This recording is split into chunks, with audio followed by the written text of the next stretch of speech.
G'day Doggies fans. Before we get into the video or the podcast, check out our competition sponsor, Footy Head. It's footyhead.com.au. They've got a bunch of special limited edition Vegas shirts where all teams are represented. Go to their website, check out all their different awesome shirts from small through to 5XL. Check out footyhead.com.au. Now it's time to enjoy the podcast. Check it out. Let's go. G'day Doggies fans, all things Bulldogs. Let us know if you can hear me. Please let us know. We're having some issues. Gas is trying to connect through, but there's something preventing it happening. Or maybe you can hear him and can't hear me. G'day everyone, how are we? Can everyone hear me or not? Because it only seems to be Michael that can't hear me. Am I coming through? All right, okay, you can hear me. Else? That's good. Can anyone hear Gas? I think they can hear me, mate. I think you're the problem. You can't hear me. So, right, so that's awesome. You can hear us both, but we can't hear each other properly. Well, I can hear Gas Michael, properly, but he can't hear me, which is awesome. That's going to be fun. All right, Gas. Well, we're gonna have to play by my lead, brother, because I can't hear you properly. So I'd suggest the problem is on my end of the feed. But this is going to be awesome. That's going to be awesome. So all I can see is Gas's head going like that. And it just comes through. Bruh, bruh, bruh, bruh, bruh. Anyway, guys, welcome to the podcast. We're going to talk about a heap of stuff tonight, me and Gas. We're going to do our best. Yeah, we'll have to have the phone going, I think. That might be the way to do it.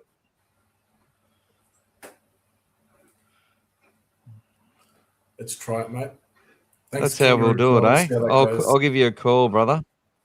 No worries. You just came through a little bit okay then. You can hear me okay at all? Interesting. Anyway, I'm going to ring your phone, Gas. Can you hear me okay now? How are you, buddy?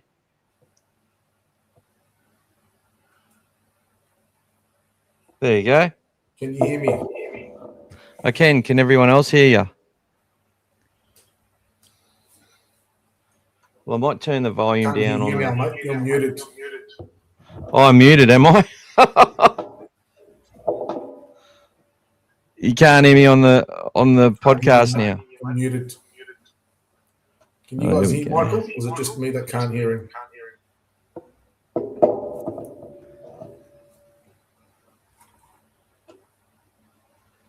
Or has his call taken my AirPods away from... Are you using AirPods, are you?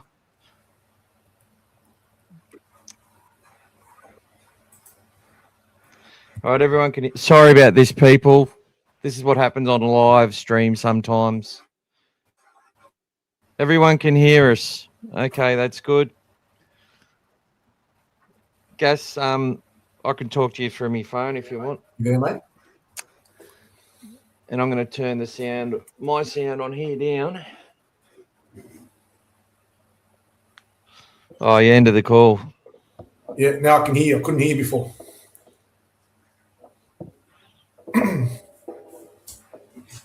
That's all right, mate. All right, people. I think this is because I'm trying to update my phone. I think it's got something to do with that. I'm swapping my phones over, and it's taking too long. But you can hear us both. Keep the volume low on the phone. All right, we've turned the phones off, so they're off. Gas and I are going to... Oh, there's Gas there. His head's... Oh, it was only temporary. Okay. Anyway, we will we'll get this sorted out for next time, but we're gonna progress because we can do this because you can hear us both talking, and I think Gas can hear me. So we'll just have a little chat going there. Oh, where's my thing gone? Sorry, this is ridiculous. All right, here we go, people. Much big apologies about the start of the show. It's just one of those bloody things, isn't it? But look, we're going to talk about Leo Thompson. So Gas went down to the training yesterday. He did a wonderful job. He's there for a couple of hours. I was listening for an hour and a half, nearly late to work. Come back, listen to the rest of it. Did a wonderful job. Got a lot of shout outs for the All Things Bulldogs podcast. Really good commentary along the way, though, just talking about different things and explaining things that he was seeing, and because he's actually a bit of a veteran of going to training sessions and watching them, so he sort of knows how the itinerary goes and that sort of thing. And look, you're not normally allowed to video these sessions, I'm pretty sure, but they've allowed Gas to do that. Yeah, the new signing that come through the Bankstown Bulls, not too sure about him, Timmy. So I'll have a look at that when we get to it. But yeah, look, this is going to be hard to do. Good to see you there, Joel. We're having a few technical issues, so you haven't missed much at all. Me and Gas can't hear each other on the video stream, but we might be able to do something halfway through if it doesn't start to work. But yeah, people, it was a really good day down at Belmore yesterday. Some really important things that Gas pointed out was, yeah, we'll get that comment up there for you, Timmy. And hello to everyone who's come on: Joe Millennium, Timmy, Scotty Ward, Brian, Kangaroo Killer, Gavin, Joel. Welcome to you all. Elaine, who's on the train, going to work, and everybody else. So, yes, hopefully, what I'll try and do is sort of send a message. G'day, Peter. We're having some issues, brother. So we're trying. We can't hear each other talking. So we're trying to do a podcast together, but we can't actually hear each other, which is hilarious. I can hear. So I'll give a little sign. So I'll say, "Go, Gas." But I can't see his. I can't see him either. His face doesn't move.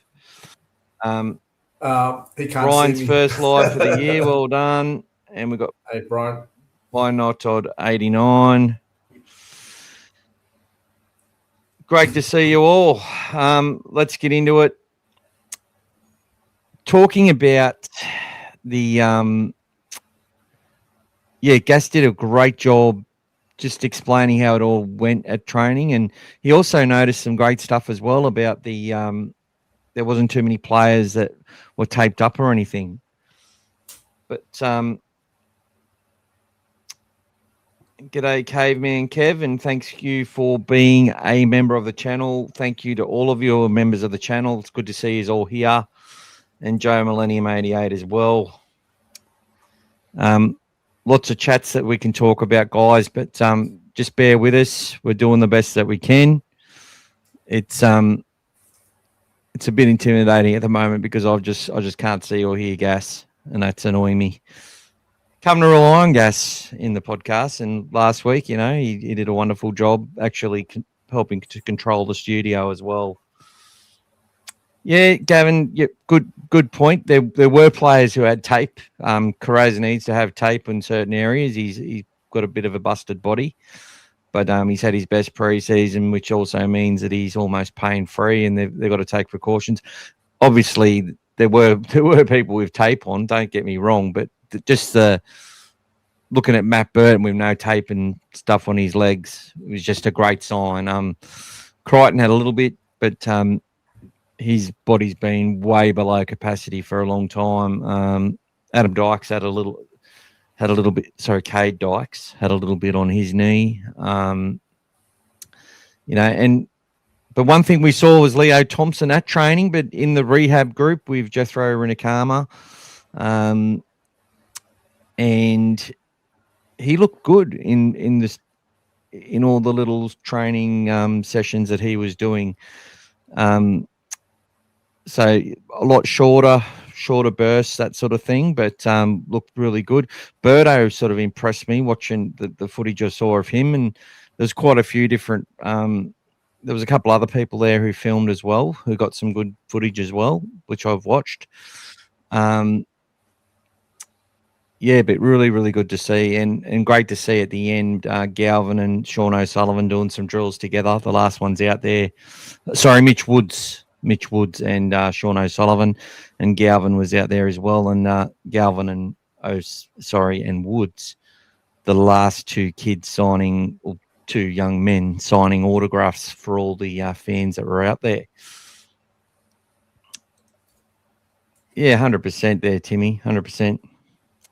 Do we think Leo will be at Vegas? Well, look, I've just done this based on all the comprehensive coverage that Gas provided. That is why we've gone and done an article based on all that information, and it's fair to speculate. It's fair to speculate that he may not make it to Vegas, and but the article talks a lot about what Gas was seeing and Gas was showing us. Just in really good detail, and it also talks a little bit about what happens if he doesn't play, and the sort of positives of our draw is that, like Gus, I don't think Gus was lying when he was asked a question, because there was that rumor that Leo Thompson was going to be out for months, and Gus sort of said, "Where do you get your info from?" and yada yada yada. So what he did was he said that, but I think there was definitely a setback, which is expected.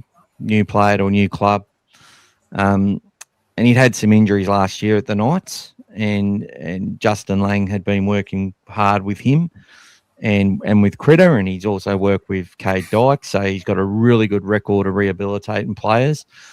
John Lang's son and Martin Lang's brother, he's a real wonder, and helping us out a lot. So.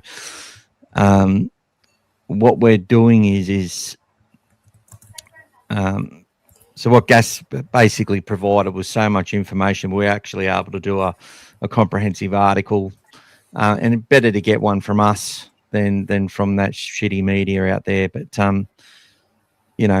it's I couldn't believe the Fox Sports article today saying that our maximum position is first and our floor is sixth this year, so that's interesting.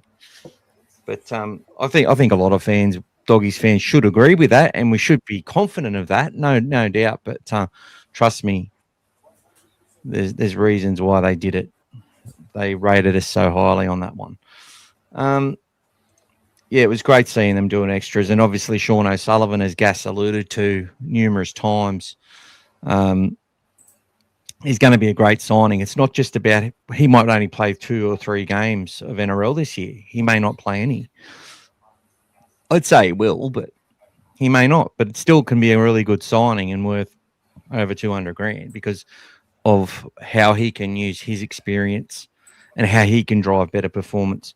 All I can say is if Sean O'Sullivan only gets a couple of games this year, it would suggest that we're doing a really it would suggest that the team's going quite well. That's what we need. Okay, so Gas is going to talk now. And off you go, Gas. How have you been, mate?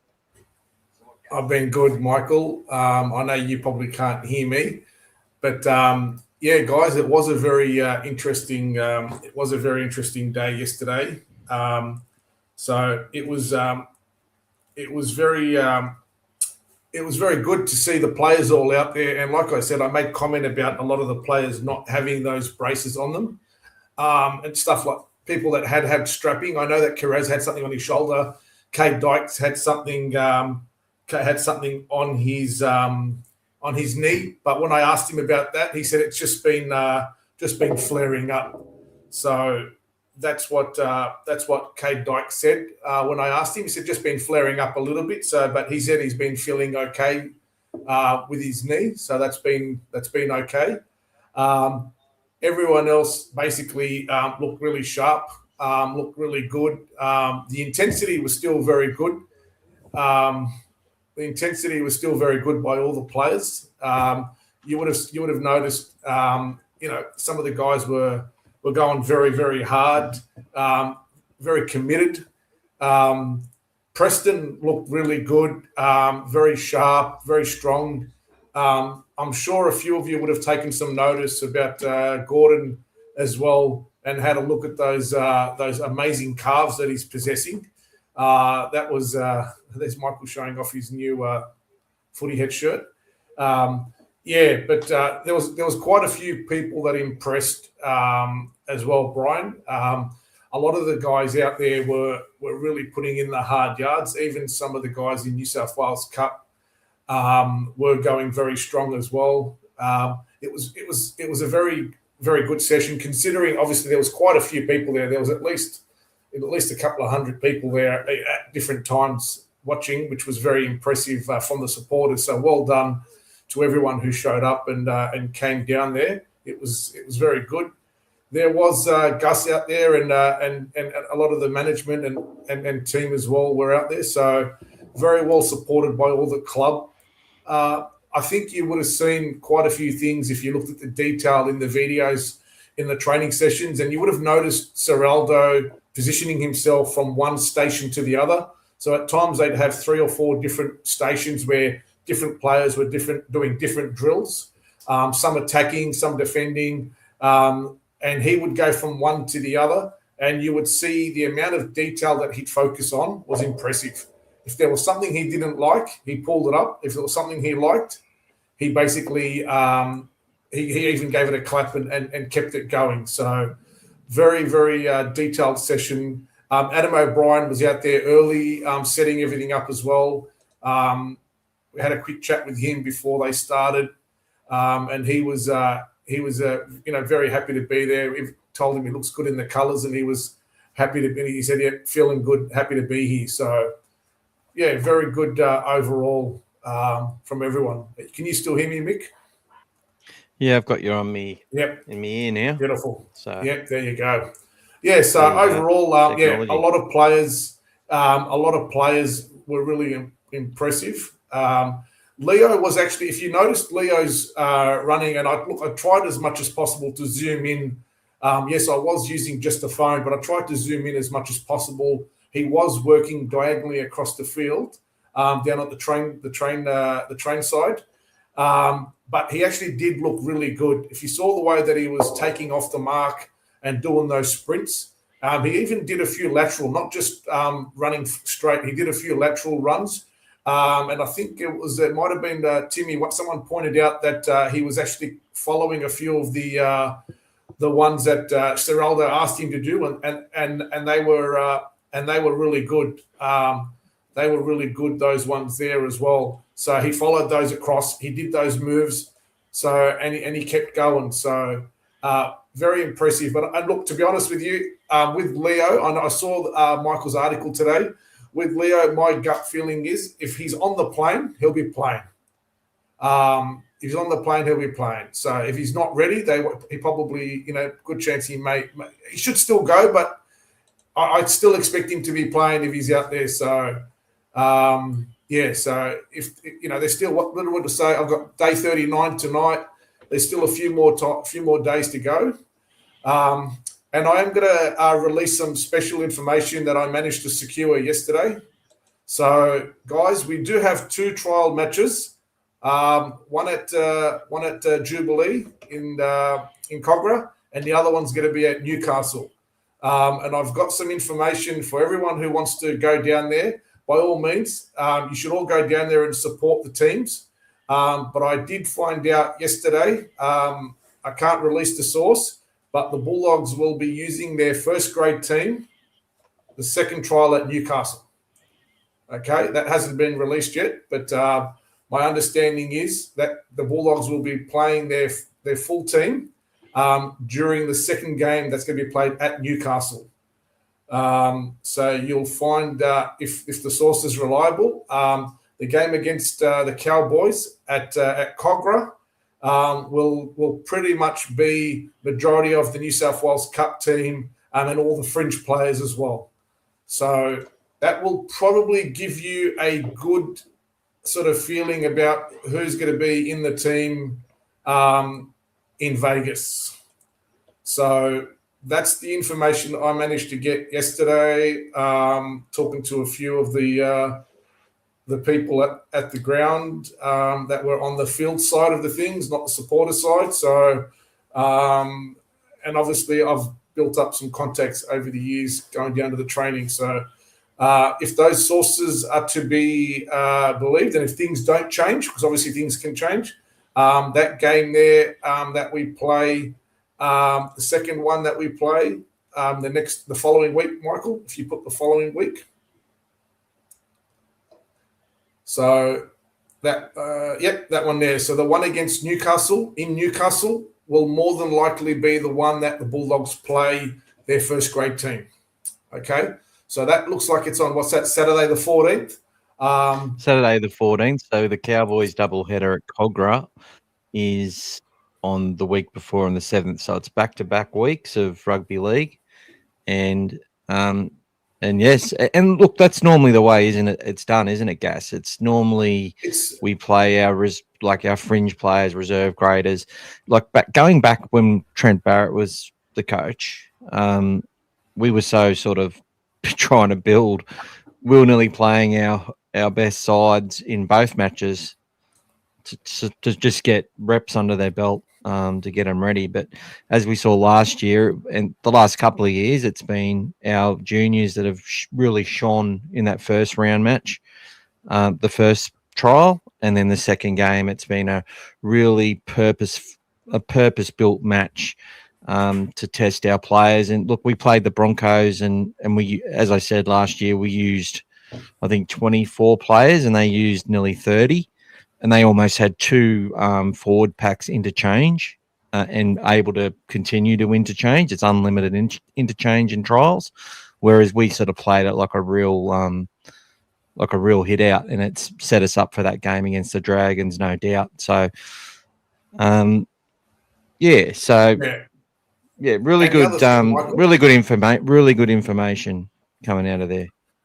And the other thing is, like, obviously, yes, and even Pete, I agree, that's what we've normally done. But obviously, when you've got a trip like Vegas, sometimes things will be done a little bit differently. So it's good to see that what they've done, at least we've got a little bit of clarity now potentially on what they're, because there's a good chance sometimes they might even run them out in the first week and then just train them harder and then taper them off before they fly out. But at least this way we know what their plan is, and they'll be doing it effectively, 14 days, before they play. It was obviously February 28 for us, 29. So the first of March.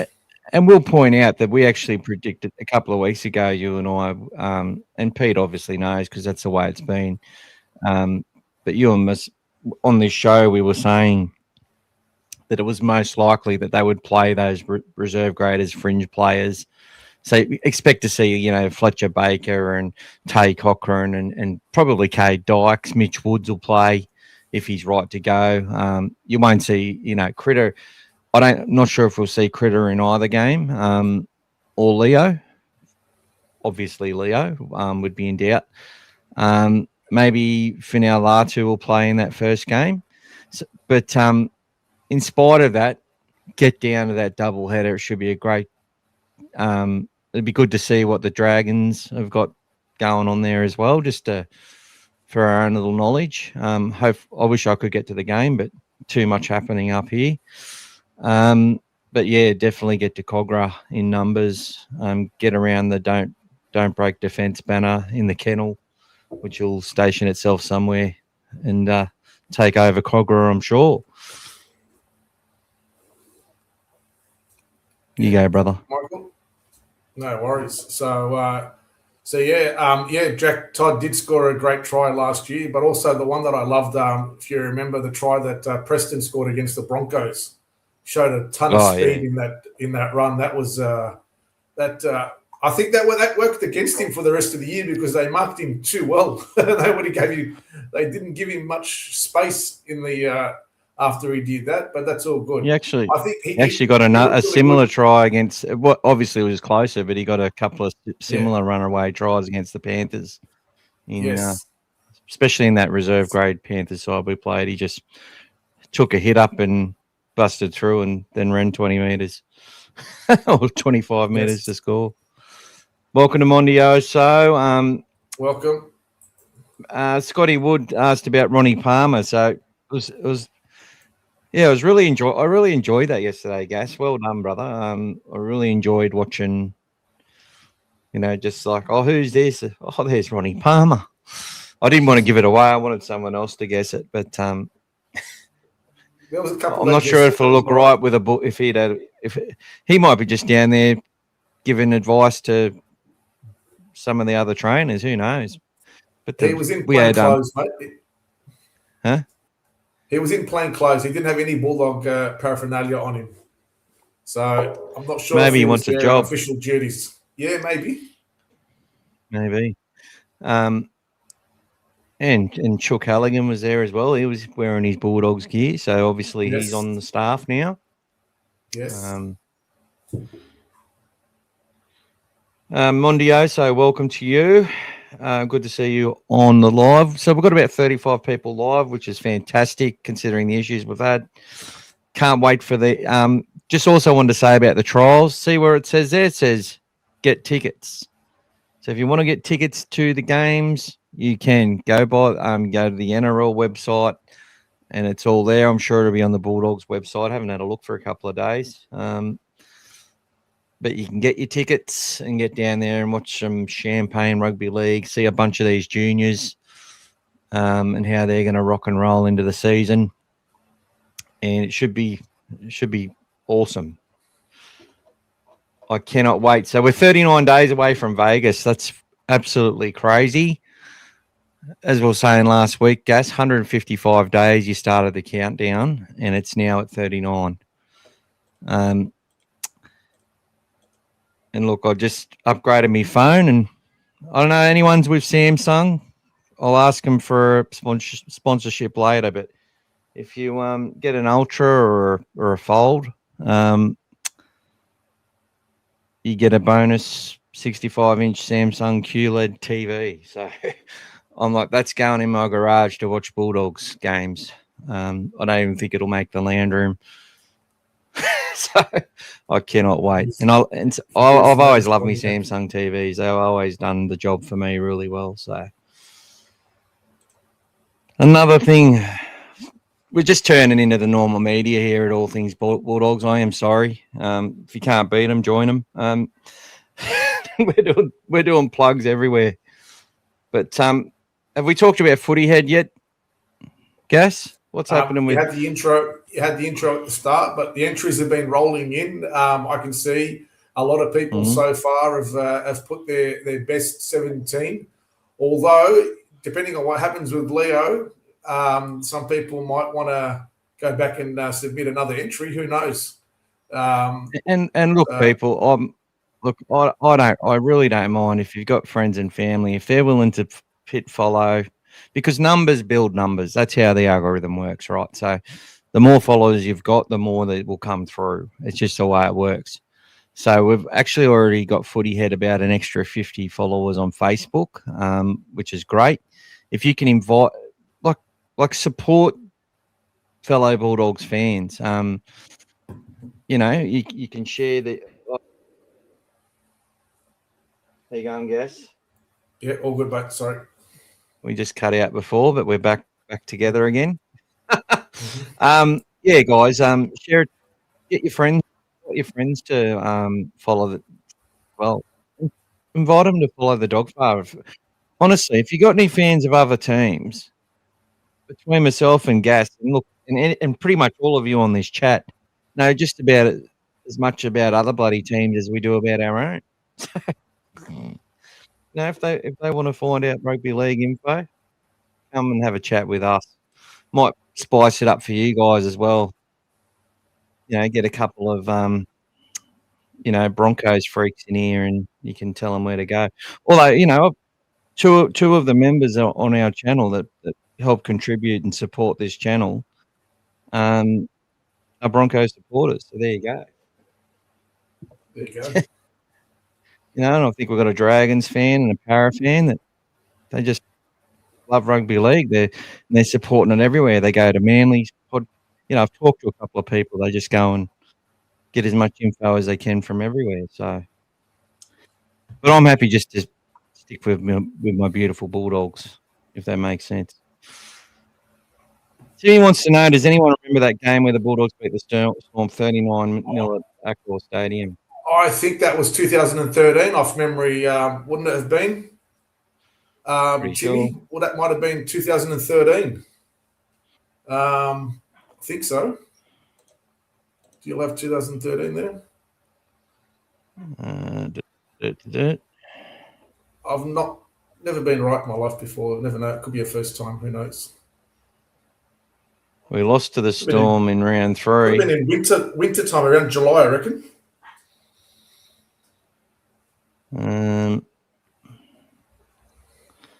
Yep.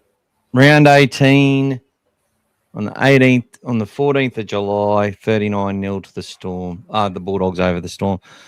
Well done, Gas. Let's go to Timmy. What's Timmy got? He goes, while the countdown to Vegas has tortured me, a big hands up to Gas for his work on this and helping Michael and I and the group overall. Cheers, mate. Yeah, big shout out. And thank you so much, Pete. Great work by you, Gas. As we actually gave a big shout out last week as well. The amount of work that's going into it and great knowledge. Great knowledge. So on 39, that could be, we probably won't do it now, but it is 39 days to go, isn't it? Well, the Bulldogs beat the Storm 39-0. It's actually getting harder to do, Michael, because as we get to the lower numbers, there's a lot more stats coming up. So there's a lot of things to sort through, and there's a lot of interesting ones. So the other day there was a really good one. If you noticed, I think it was our 41st match at Accor Stadium. Our 41st match at Accor Stadium just happened to be the 2004 grand final against the Roosters that we won 16-13. Wow. So yeah. I don't even know how I found that one. I was just randomly doing cross-searching, and I thought, I wonder what the 41st match was. Grand final. There you go. I'm like, yep, you're going straight into that countdown. So, yeah, you'd be surprised at the things you find. It's been good fun learning a lot. And now I'm learning so many of these older players from the 30s and 40s and 50s. You see their names coming and going a lot. So, and shout out also to your mate Joe that's been doing some follow-up information on those players as well from his Ultimate Bulldogs page, Ultimate Berries.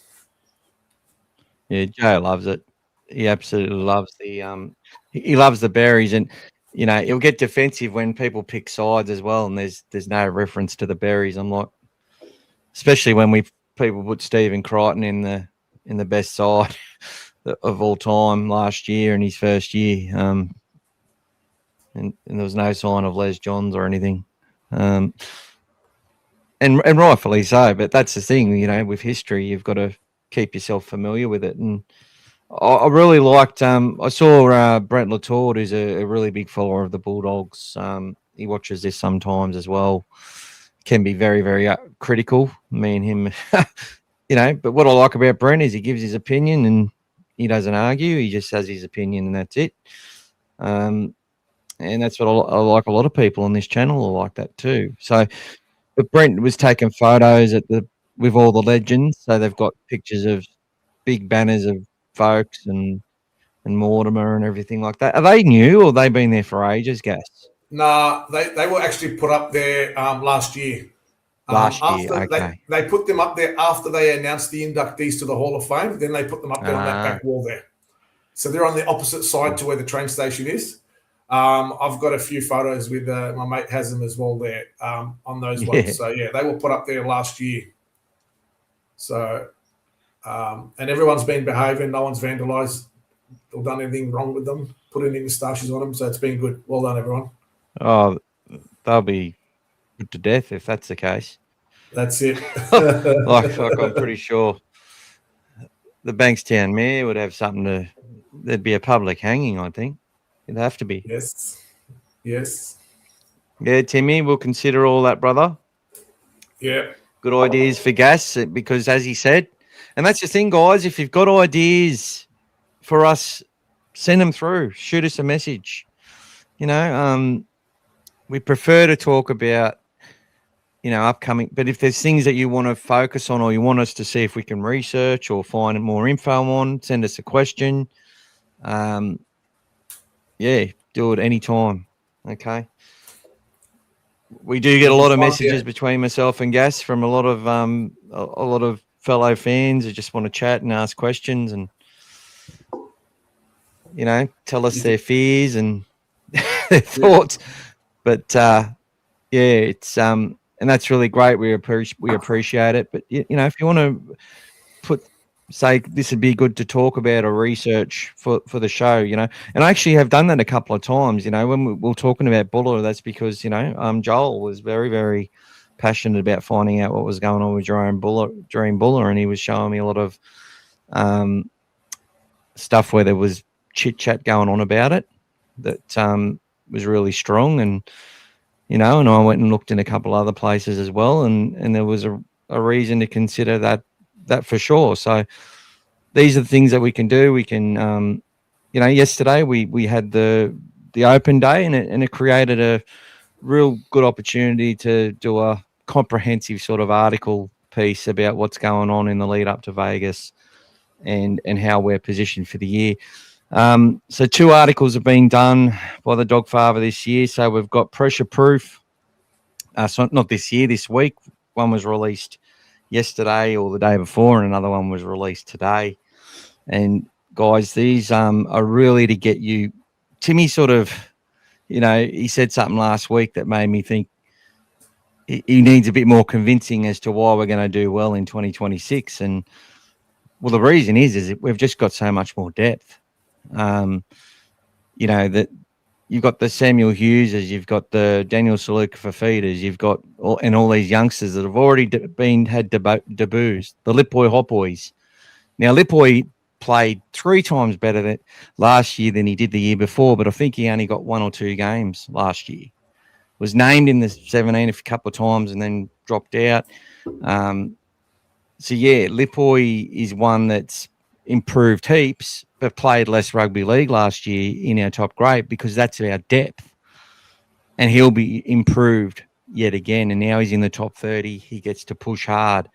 Now, I also want to talk about, this will make Joey Elturk happy if he's watching. He probably isn't unless I sort of prompt him to. But Gus was asked today on Twitter, does he think that Finau Latu will debut early in the season? His response was, shh, a shush gif.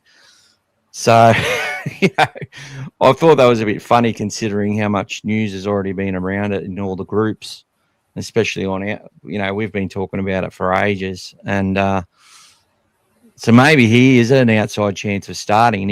And I think not starting, but being named, I think he'll be definitely named in the squad and go over to LA. I think he'll, but there's an outside chance he'll be in that 17.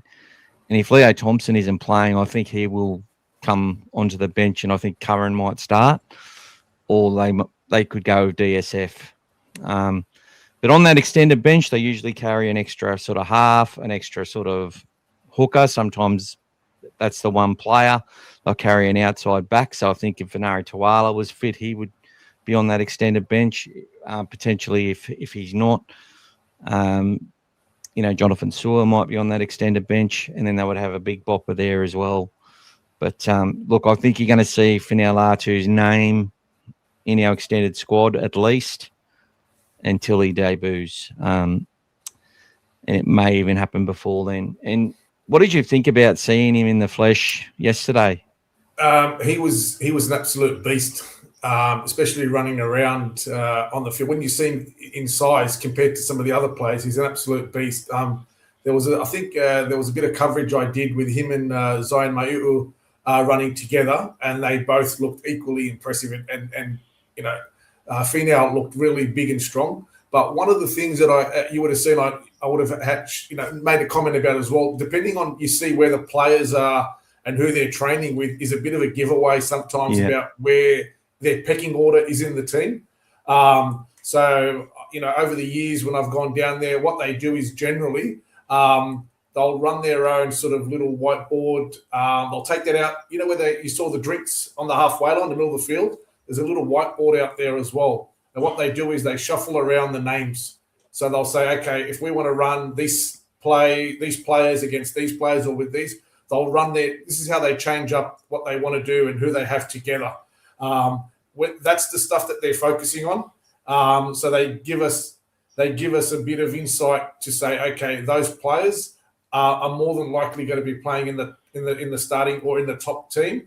The ones who are still training with the New South Wales Cup, they're still in the background behind the scenes. So that was very interesting. He was sort of you could see him training with the main bunch of players, which tells me that he's going to be someone very close, potentially within the first month of footy, to getting a start in the top team, subject to injuries, obviously, as well.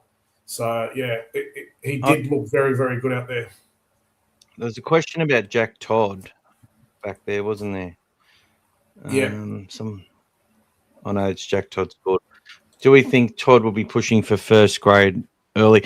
I remember Gus saying Jack had a little setback or a calf injury or something. Yeah. Joel's asked about him as well. So where was he training? Was he doing full training with the main group? He was in the main group, and he did do a lot of the drills, but he was more at the moment on the cup side than the first grade side. Okay, there you go. So, and that's what I said. What about and Underhill was with him? Correct. Yeah, but Underhill and Lipboy both sort of moved in between both sometimes. Okay. So there's some of the rotations that were happening. So they were going with the big boys, and then they'd go across to the other side. But they were all running across both sides. But definitely they're in the sort of top, 21, 22 players at the moment. So from what I could see out there. The great thing about so going back to Leo Thompson and Vegas, the great thing about, and I've just got that article up there on the screen. You can get it from anywhere, guys. The great thing is if he doesn't play, we've got that 18-day break until the Raiders in round 3. And you think he's definitely going to line up there. And that's, look, I obviously would love to see him play in both. But, if it means he's going to be fit and fire, ready to go. I can't talk properly tonight. Sorry, guys. I'm all for it. I think the Latu noise could be evolving into the similar sort of thing that with Preston. Everyone was like, well, he's got to go ahead of Jackson Torpenay and all these players. He's got to earn his way past all these guys. Well, he just went straight past them, created a bit of angst. And not to say, Galvin and Latu have created a bit of angst amongst juniors as well. It's caused a few headaches for some. And there's been a little bit of, bit of turnover. Not down to that directly, but I think people can sort of just see that their pathway is a lot harder and there's an easier chance somewhere else. But as I keep alluding to, and Scotty just said, the depth is growing, the system is growing. And if you go out there and read that pressure proof, basically there was this thing called total football in soccer, and essentially what the creation of it was being able to play in all sorts of positions, attack and defense midfield in a certain structure with elite passing and everybody in the team being able to sort of fill a hole and fill a position and play a really up-tempo game. And it just reminds me so much. I think Ciraldo's drawn from that sort of stuff. So I talk a little bit about that. And you can just see that this system isn't about small ball. Small ball is just part of having the best players available to deliver what the system requires. But it's got nothing to do with the size, actually. It's just, and I've talked about the small ball and fell in love with it and thought it was an actual thing. It's Ciraldo's system and Gus's system, right? So what they're actually doing is they play that don't break defense, that brick wall, the communication. Everybody is just working as one. They've been timed to the absolute minute in everything they do, to every detail. Gus talked a lot about that yesterday. But also the connection between them. They've actually worked really hard at becoming mates. And that sounds manufactured in a way, but sometimes it has to be. So you put people into a situation where they're going to clash, where they're going to unite, where they're going to, it's funny. You can bring a new dog to your house, and the dog, and you've already got a dog, and they might fight. But then what happens after a couple of weeks and another dog comes near the place? They defend each other. They back each other up. They become best mates in the pack. And that's exactly what I think's been happening at the Bulldogs. These guys have been leaving their families. They've been united. They've been on camps every single week. They've said, no, we're not going to sign autographs. We're not going to do a day for the fans in Queensland. When, we did one in the trial. We're not going to do one on the other time. No, we're not going to hang around after the games for too long. We're going to get straight back on the plane, and the guys are going to head home to their loved ones as soon as they finish playing. It's just been this commitment and knowledge and routine that they've had as well, which has enabled them to just develop this resilience and have this understanding as well that's become second nature. That's all part of this system. But the on-field system, it is structured, but I don't think that doesn't mean it can't not be.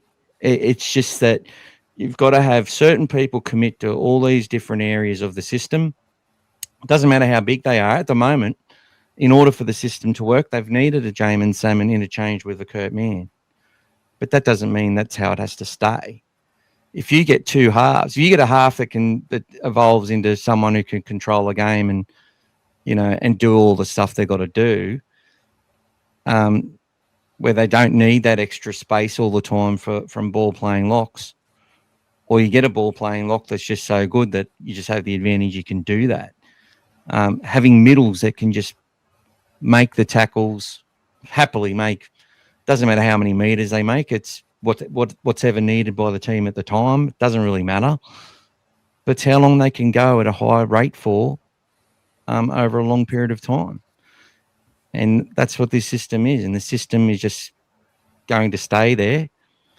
And the players are going to come and they're going to go. And the core is going to be filled with, is just going to get better and better and better. And it's going to come from within. So when people keep talking about Tino and Haas and AFB and all these people, no, we don't need to do that. We're going to build those players. Now, have we got them now? Hopefully. We might not, though. A Payne Huss for us, maybe 13 years old right now, playing for Moorebank or Milpera or wherever they come from. It doesn't matter. They can come from outside into our system at a young age. And that might be the next Payne Huss or the next Tino or whatever. There's a reason those guys don't really leave their clubs. It's because they're that good. Okay?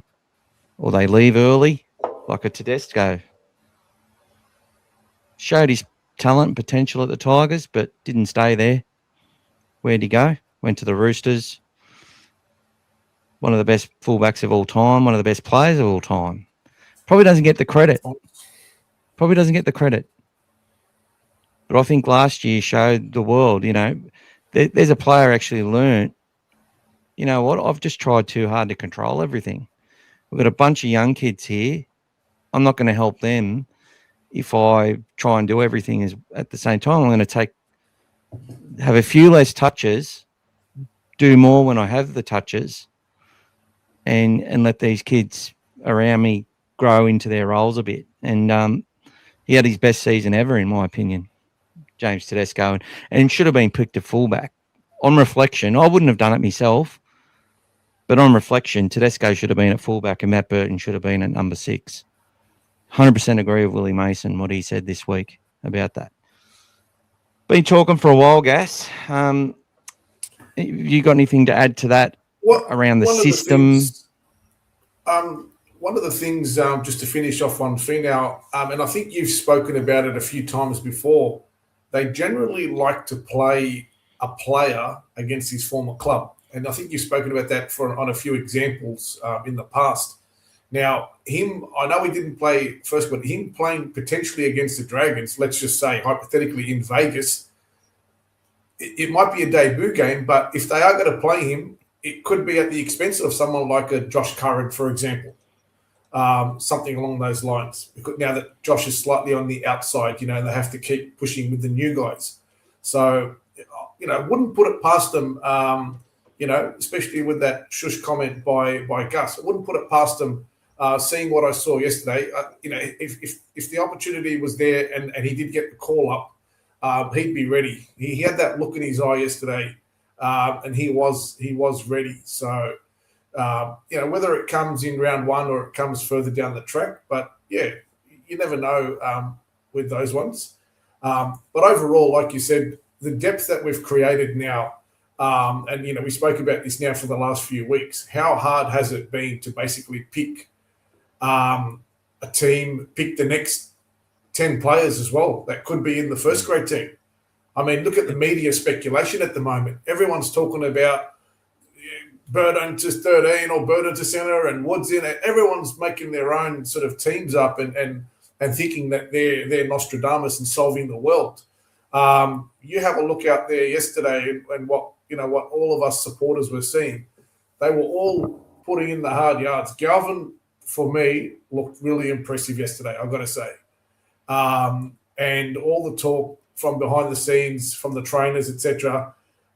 He's putting in a lot of he's been training the house down. He's been doing a lot of amazing things and really getting that connection with the players and knowing his role a lot more. So the off-season that he's had has been something that's been extremely welcome for him, just to continue to build on what he's already done last year. So very impressive. Quite a few players so far looked very, very good. You saw Critter, the way he was running when he wanted to. He was running freely. He was doing the hard yards. He's a very sort of detailed trainer. He's a perfectionist. If you look at the way he does things, he's extremely focused. And if you noticed yesterday, when all the players started lining up for signatures, Critter went off to the side and started doing his own drills with a trainer, passing drills, and a whole range of things that he was doing. And even though people were absolutely screaming for him because they wanted him to start signing autographs, he stayed there probably, I mean, you guys can watch the video again, probably for at least 20 minutes to half an hour additional after the players had completed their official session, and he kept doing his own stuff. So those little things that you see like that, those attention to details, that focus that the players are doing is huge. You don't have to be doing all those extras. And you got to remember the players had a wrestling session in the morning before they even did that session. They had a couple of hours break. Some of them went up the road to Joe Bell's for coffee, etc. And then they all came back and had that second session again. So, so the depth we've got, the players that we've got, I think we're in a really, really good position. And don't be disappointed if anyone leaves the team, because if anyone's gone, there's a good reason for it.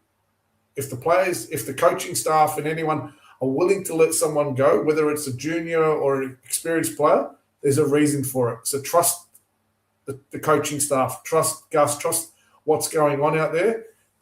Everything is working the way they want.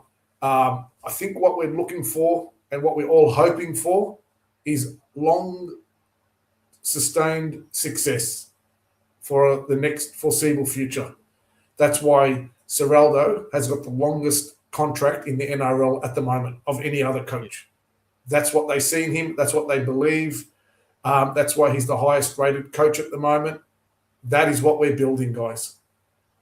It's all about having long-term success. That's the least they can give us for the long-term failure that we had to suffer and endure over the last 10 years, up until the last 2 years. So it's really, really good times. So I appreciate everybody who wants instant results. And yes, we're not far away, but they're building for long-term. So keep trusting that process, guys. Pete, I'm pretty sure Gus said something about, that Todd had some surgery. So obviously he's back. He's getting ready and getting fit. And it always worries me when Gus says that he's cheering for a player. That sort of says that, obviously that's the business. He's got all the talent in the world. He's had those multiple broken arms. We can see he's an NRL player ready to go.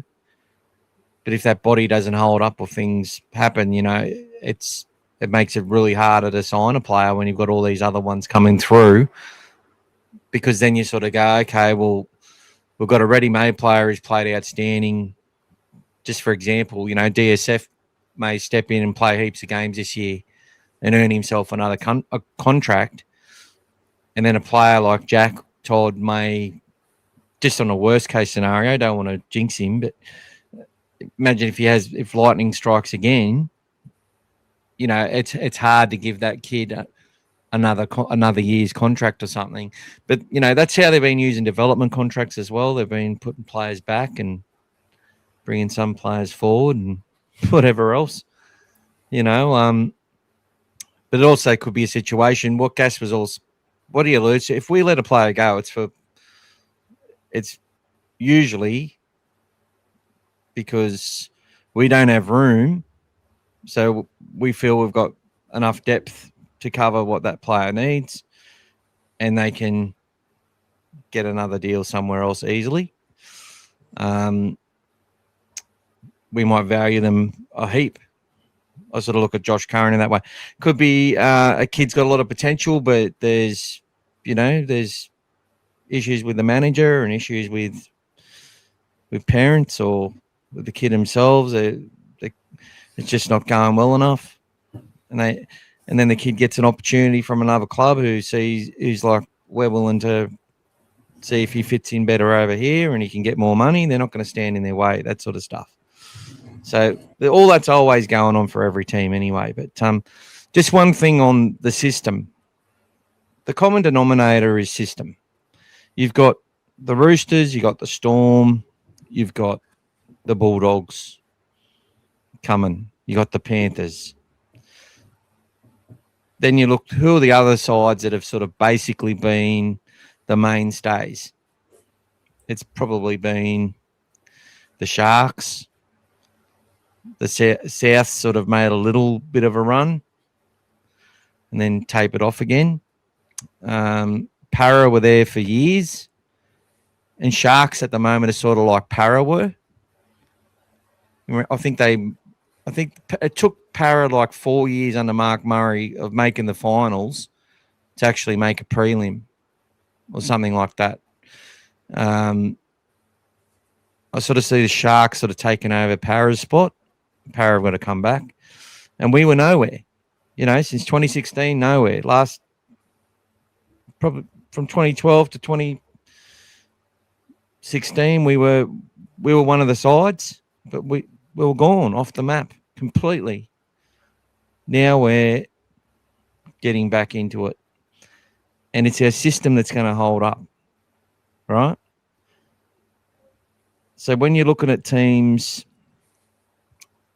the Roosters haven't had perfect seasons all along, but they're always there. They've got a system that works. They've got a system that works.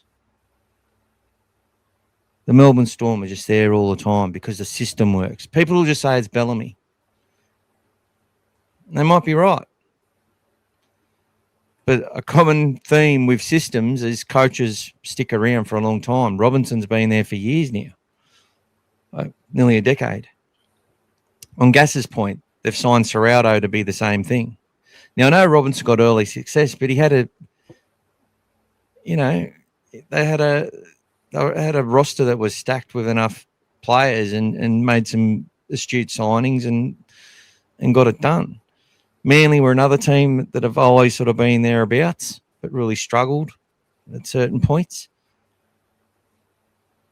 But the Bulldogs are going to have the system because that's what the system was built at the Panthers. They built their system so that their junior football would feed them the stars. And then all they need is players that can play roles around that. And that's what they've done predominantly. They're always going to make roster mistakes. Every team does. But the Bulldogs have now got that system. And I reckon we can say it with confidence. That system's going to hold up. Yeah, they'll miss the finals here and there. But they're going to be competitive. They're going to play. They're going to play for their coach. They're going to play for that jersey. The kids that stay with the club and come through have had to climb so many hurdles to get there. No one's been given a free ticket, and they're putting pressure. Willie Mason was talking about the pressure that Woods is under, for example. That's what NRL is in 2025, 26 and beyond for a long time now. It is pressure. And if you can't handle the pressure, you can't make it in this game. And it's going to continue to evolve. And the players that handle the pressure are the ones that are going to be successful. So he's got no issue with talking players up and saying how good they are, because if they can't handle it, it doesn't matter if he gets it wrong. It doesn't really worry him. At the end of the day, Gus has said things have been wrong heaps of times. But it's all about pressure. And he's making this club pressure-proof. Like, can you imagine the pressure that team in that Panthers side was under for all those years? Like, love them or hate them. But what they did, I'm not sure it'll get done again. It will, but yeah. Anyway, we'll move on. Big shout out to Footy Head. And as you can see, we've got the shirt on. Viva Los Belmore. Plenty of shirts out there, guys. Plenty of shirts. Good point there, Brian. Well, I'm not sure he wanted short-term success, but I think when you get a disconnect between the CEO, between the board, between the coach, and between some of the players, you're going to get fractures and you're going to get things aren't going to work. Everyone's got to be on board. Everyone's got to be moving in the same direction. The transparency's got to be there where it needs to be. And everyone's got to be able to do their roles properly. And that's essential. And that's one of the things that Gus has probably been criticised, is that I think they amplify it and exaggerate it more than what actually was the case. But, his job's to oversee. And overseeing is asking hard questions of people and direct questions.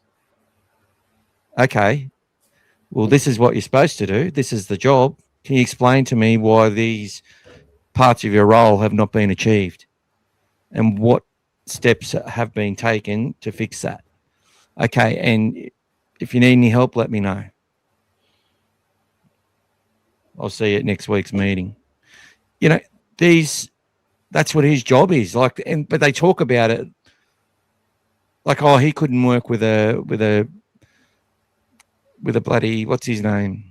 What's his name? Shane Flanagan. He couldn't work with him because Shane wouldn't be able to be told what to do. Well, if Shane can't be given feedback from the head of football, he's not going to be a real coach. I reckon that's bullshit. I just think Gus wanted Cameron Ciraldo and believes Cameron Ciraldo will be one of the best coach for Canterbury for the next decade. That's what I think. It's got nothing to do with, I don't know what your thoughts are on that. Mate. Yeah, it's all part of the big plan, like you said, mate. So, I think Gus had to have a look at what he thought was going to be the best for the long term. And I mean, obviously he made that comment about Barrett being there a long time after I was going to be there, if I recall that correctly. But obviously some things changed. But Ciraldo was a coach that was credited with developing that defensive system that took Penrith to that full premiership success. And that's something that was sort of still, I think, underrated. Now, obviously, after he left, they continued winning, but that was something that he instilled and he got established in there because of the focus and the way that he operated. Everyone's got a different niche, and that was his niche. Obviously, he's still developing his attacking side, but his defensive focus, and you can see that on the video yesterday, you can see the way he just pinpoints everything and he just keeps them, no, do it again. Yep, okay, well done. That's it. Got it right. So that level of focus, Gus could see that. He could see how much sort of attention to detail he had and what he wanted to do and how he wanted to learn. Nothing is ever too hard for him. He's always willing to explore, look outside, look at different sports, different coaches, different methodologies to become the best he can. And the benefit of him as well was that he was still very young. He obviously retired early due to injury. So he was still young. So you basically had someone that was going to be there for a long time potentially. He came with huge raps, but he also still had to pass the Gus test, and I think he's done that and some. I mean, for everyone, if they remember 2023, there was still some of our fickle supporters, let's just call them that were calling for Ciraldo's head in the first season. But he didn't care. He didn't have to come and do what he did straight away. But he knew what he was doing. He believed in what he was doing, and he started doing it. If you remember, it took him 2023 and part of 2024 before he actually got that right. And once they kicked in 2024, they haven't stopped. They've been a different team, and they've now stayed as the number one defensive team. All but those last couple of games in 2024, they could have almost, been the best defensive team in 24 as well. So that's what the Bulldogs are doing. You start off with success and you start off with defensive, and then you keep building from there. If you can't, Penrith did it for so well. How many times did Penrith have games where they could have lost the game, but you just couldn't penetrate them? You couldn't get through. They weren't even the better team sometimes, but they were the better defensive team. And that's why efforts like what Tracy did against Penrith last year, things like that, that's why those things are going to keep being magnified all the time. On Leo Thompson, I think it's let's hope he's going to have some better luck than the other front rower that was L. Thompson we signed a couple of years ago. So that's our second L. Thompson in the last few years as a front rower. Thompson. Both internationals. So let's hope he has some better success than Luke as well from an injury perspective and gives it. But he actually has an intimidating look about him as well, guys. He's got a presence about him. He's a big boy. And I think Ciraldo's comments, if you've read them during the week, it tells you a lot about the kind of player that he is and the kind of player he wants to be for the Bulldogs. And all he's doing is lifting the other players around him.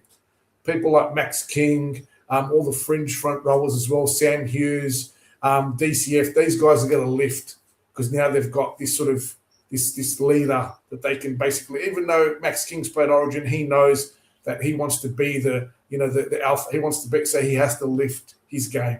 And it's a great inner competition between all these players to have. So, yeah, I mean, it's going to come around very fast, guys. We're literally on the doorstep of Vegas, and before we know it, it's going to be game on, and the season's going to be running through, and we're going to be all jumping out of our skins. So, very, very, very exciting times, and all looking forward to it. One of the great things too is like the lack of attention on players like Max King and Connor Tracy and that yesterday. So we've just got and Kurt Mann, another one. There wasn't much said about Kurt. They're all there.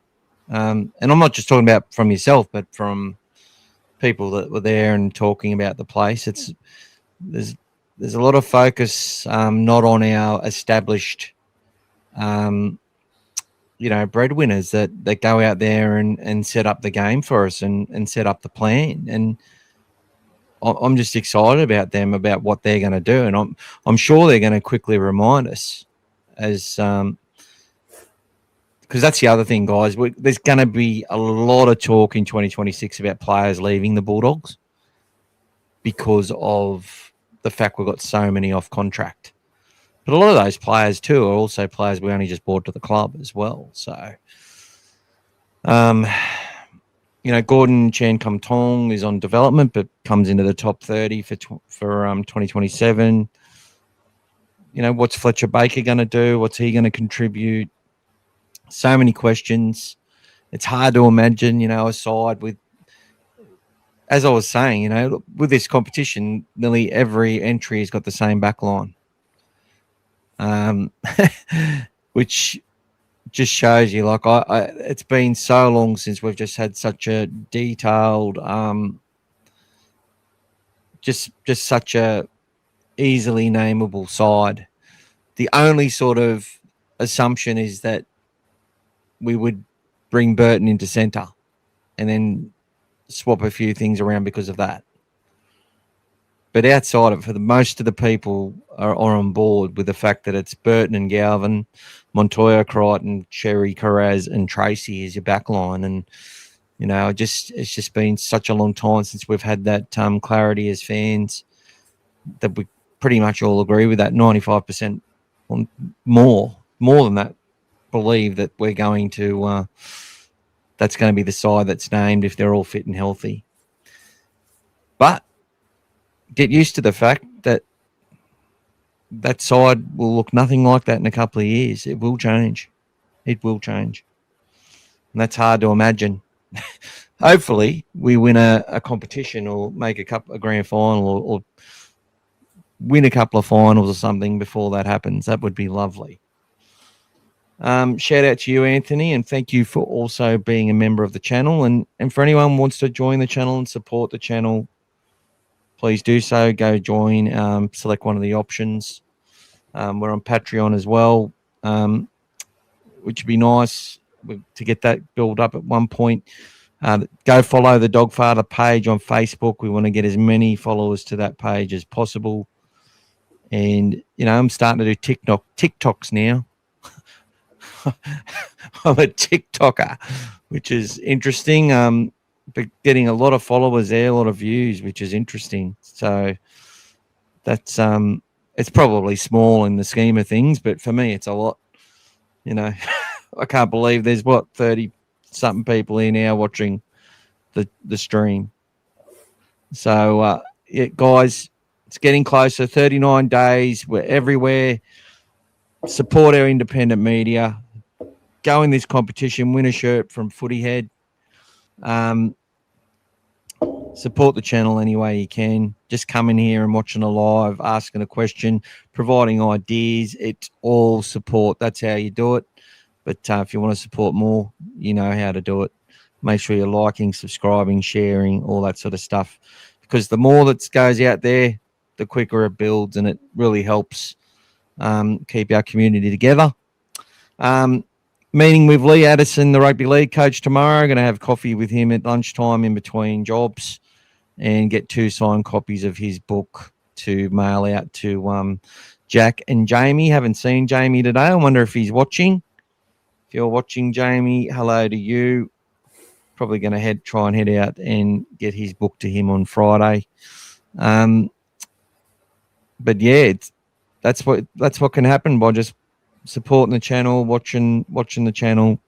Some really good giveaways and prizes. I try to give back as much as I can without breaking the bank too much. So, what's your thoughts, Gas? What's happening?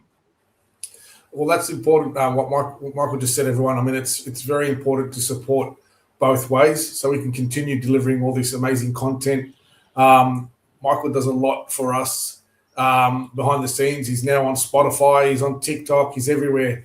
He's really pushing himself out there. And if you noticed, a lot of Michael's content is being shared around now, and people use that as if it's their own, which is fine.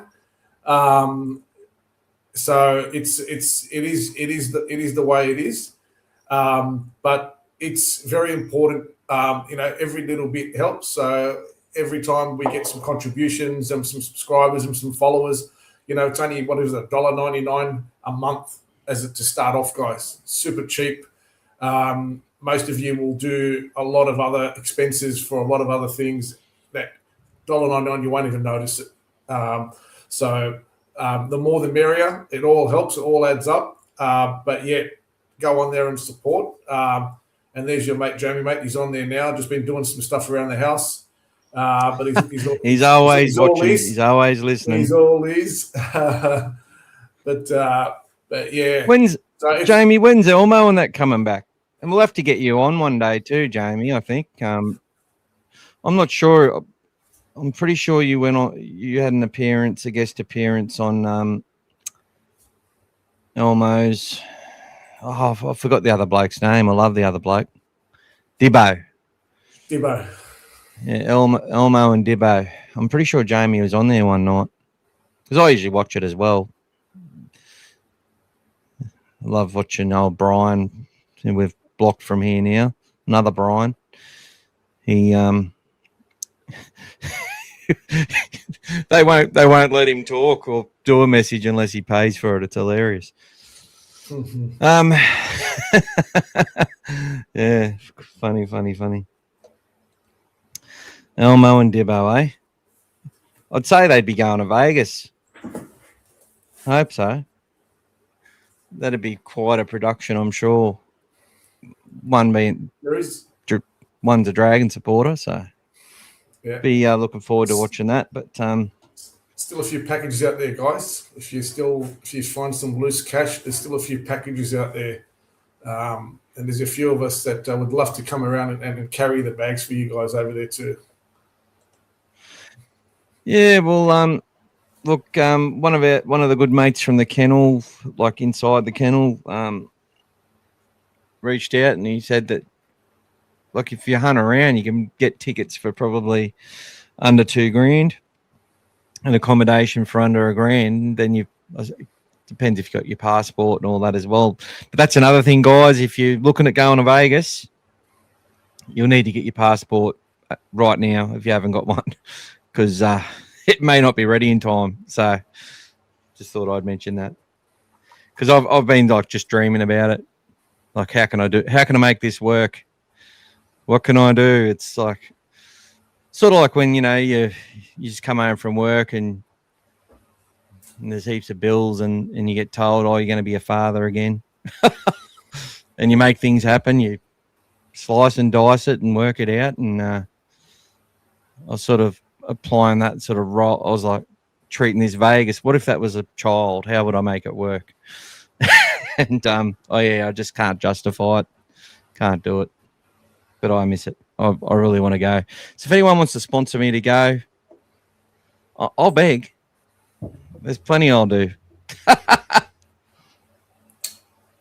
Welcome, Andy. Welcome to you, Andy. I know just Andy Sage. Welcome. Tropical island of Sri Lanka. Nikadawa Beach. Beautiful.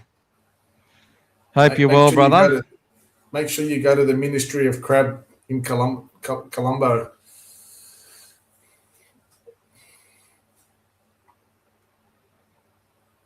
Yeah, Jamie's a true Bulldogs fan. He just can't get enough. Anything that's Bulldogs, he's watching it. He's looking for that every viewpoint, every every bit of information that could come. That's just how it's been for us Dogs fans for a long, long time. Zayed, welcome to you. Hope you're well. And go the Sixers in the Big Bash. Just lost another crucial wicket there, guys, but still 4 for 63, chasing 148 for victory. They did well in the bowling to restrict them, but they still got some work to do. The main thing is Steve Smith is still out there, guys, on 32 off 18. So, yep, it's looking good. Either way, Sixers, if they win, they'll be hosting the final next Sunday. If they lose, they'll be hosting the the qualifier, which will be happening on Friday night. So, too good. All right, and Anthony's chimed in, and thank you, Anthony, for being a member. Much appreciated. Bailey Hayward's going to have a big year for sure.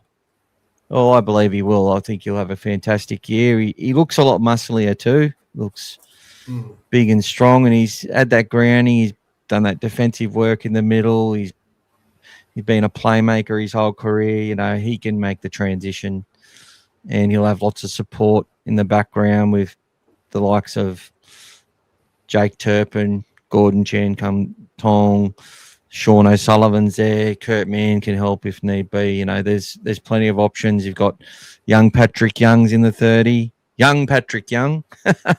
And he played really well last year, sort of a lot of really good attacking player, and one that'll obviously do his work in defence. And young Bailey Myers, who I think won the under-21s Jersey Flegg Player of the Year last year, is another hooker coming through that I think Gus believes has the right stuff to make it in the NRL. So, you know, it's just constantly moving. There's just pieces constantly moving.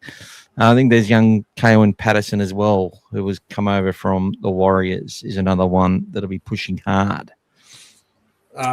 Hayward yesterday was with all the other hookers at one time, and you could see he was the leader. He was showing what to do. He was dictating. He was running the plays. He was looking really good. But I'll tell you, I'll throw one in from right out of left field that no one will ever mention probably. I wouldn't be surprised if ever Woods potentially in the interim gets a start at number 9 one day, or at least covers the number 9 position. Yep. Watched him yesterday throwing quite a few passes off the deck. And there's always that opportunity where if they have him on the bench, he potentially could cover a Hayward as well. So, yeah. So that's it makes sense. He's going to have the line speed. He'll probably want to look. He looks fit as he's ripped. They've been, developing him over years to get his body NRL ready. And yeah, we saw him he putting his shoulder into kick out yesterday, wasn't it? Was it kick out ran at him? So yeah, he's it makes sense if he's going to get a bench spot. I think that's where he'll start. He'll start on the bench, and they'll be like Ben Hunt. It's like a Ben Hunt, really. Interchanging in different origin and whatever. He plays halfback, he plays hooker. I mean, if he played like 80 games off the bench. Ben Hunt. There you go. Like Hook, Anthony Griffin really looked after him. They're obviously Rockhampton boys, and but he looked after him and his progression, Ben Hunt, because Ben Hunt was seen as, when people talk about Andrew Johns and that sort of stuff, one of these youngsters who could, pick a bloke up and dump him on his ass, and really creative, especially off the cuff, strong kicking game. If he doesn't drop that ball in that grand final, I think his career goes to even higher levels, Ben Hunt. I think it's set him back big time. And yes. Yeah. And the other one's Andrew Johns that Timmy just mentioned as well. Played a bit of number 9 as well. A lot of 9. Remember, especially when Kamali was was being picked at number 7. They were putting Andrew Johns in number 9. So for me, I wouldn't discount Mitch Woods potentially starting the year as a backup number 9 for Hayward. That's my early prediction if you want to look at it there. If he does come into the team, that could be somewhere where I wouldn't mind seeing him get some defensive work up in the middle there as well, as a good number 9 does. Yeah. And then he's obviously got that. There's going to be injuries. There's going to be injuries. You know, like Hayward could get injured. Turpin, he's really struggled to stay on the park for a long time. So many different scenarios that can happen, and we've got a few players there that are going to need to be able to get into dummy half, get the ball off the deck, and make a shitload of tackles in the middle. And I'll tell you one thing though. You alluded to Gordon Chan Kum Tong, his calf muscles. What a, nearly as big as my face. He's got a football on each calf. Seriously, he's got a football. Have a look at the footage, guys, from yesterday. He's got a football on each calf. Seriously, he is just a beast. And James, that's still to be confirmed in the trials, hopefully. So they will trial this, obviously the 6-man bench. I know the trials have a lot more unlimited players they can interchange, unlimited, but they will be testing that out, and apparently all the other rules as well to see what they're going to roll out with. But of the 4 rules, that's one of the 2 that are most likely to stay in at the moment. It's probably leading the pack. So the only thing is, obviously, if you're looking at it from a team perspective, it means that you have to carry a few extra players when you're doing your trips. So it's 2 extra potential players that might have to travel when you're traveling interstate, international, wherever it might be. So it's an expense as well. But I'm sure the salary cap or all the money the teams are making can cover that. So it should be okay. Just want to say thank you to everyone who's wrote some really nice comments about the articles. But I actually want to I'm bringing this article up because I've put down the team that I think is the most likely to be our starting 17.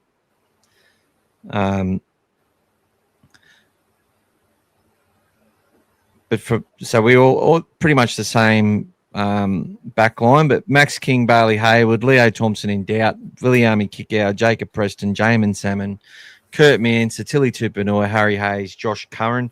Look, I think that's what might get named on the team Tuesday, and I think there might be some changes to that.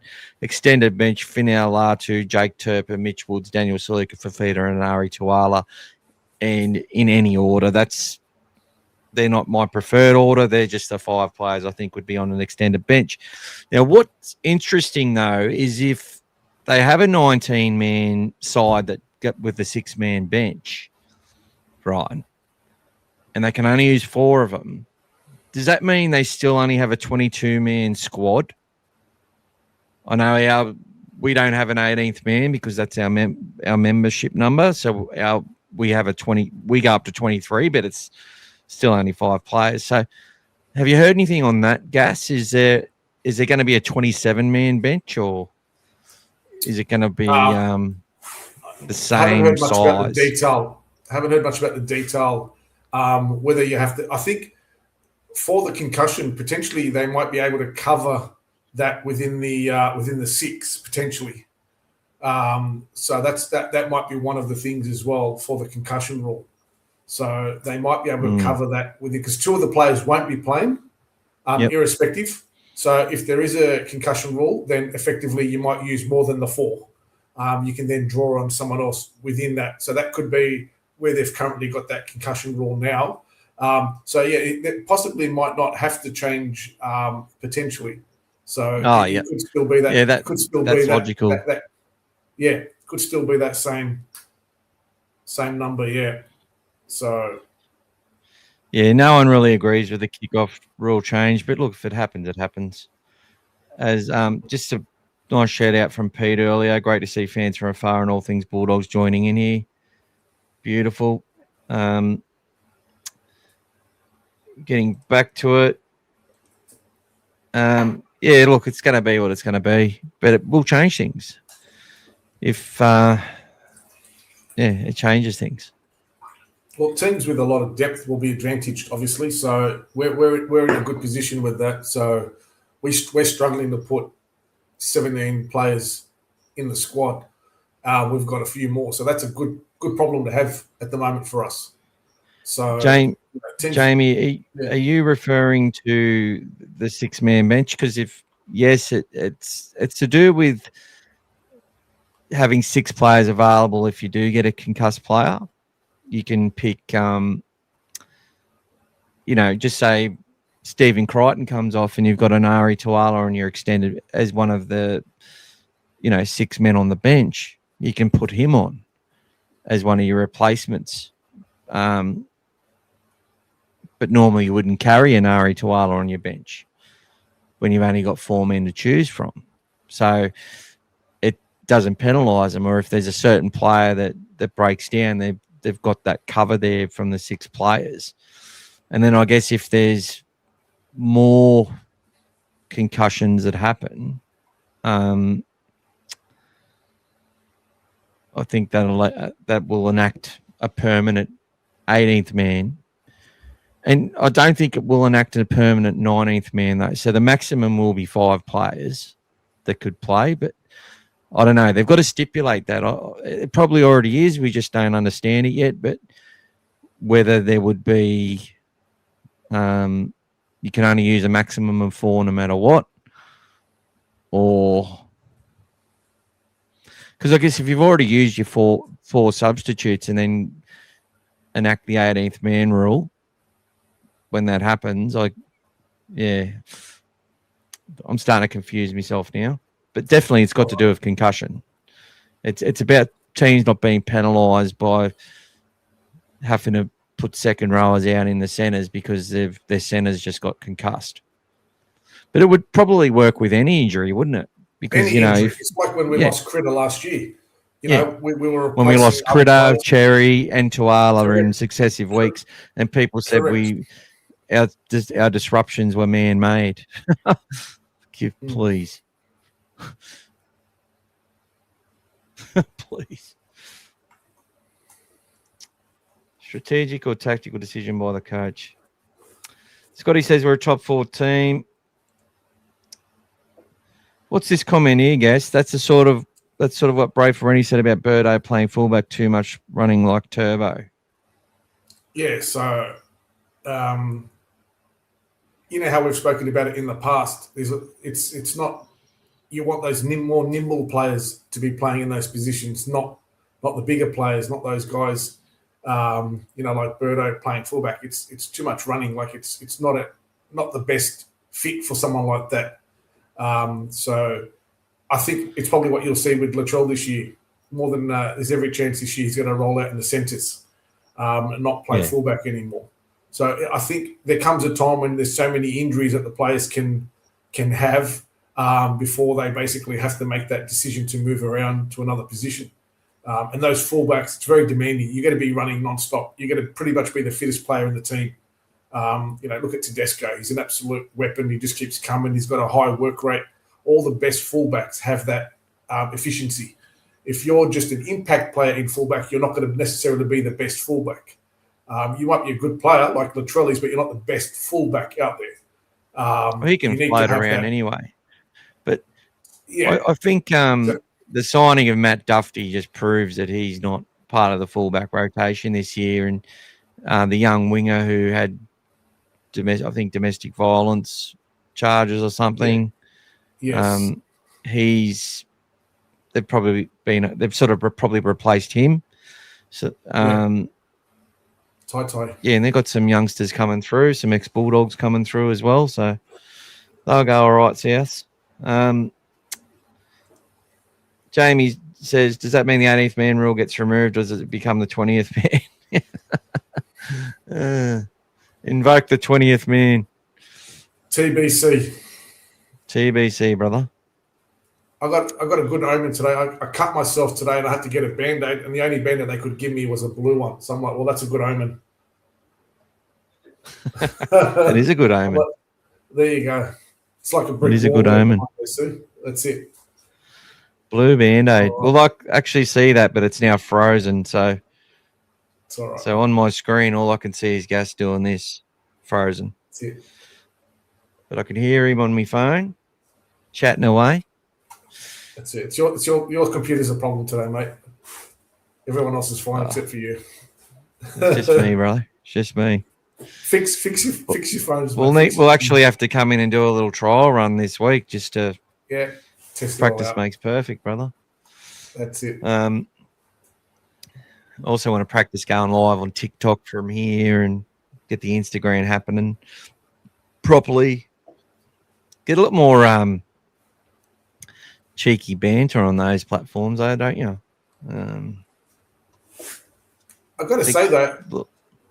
Yeah, you get a lot of different sort of perspectives and different age groups, different types of people. It's all these different channels now. You've got, you see a lot of people that talk about Instagram, that'll joke about Facebook, and then vice versa. It's a different. Everyone's pigeonholes different things, and some people are versatile. They've got coverage everywhere, but like most of us, we're starved and we're hungry for all the information. So we'll go wherever we can find it. Doesn't matter. But I got to say one thing about yesterday's training session, guys.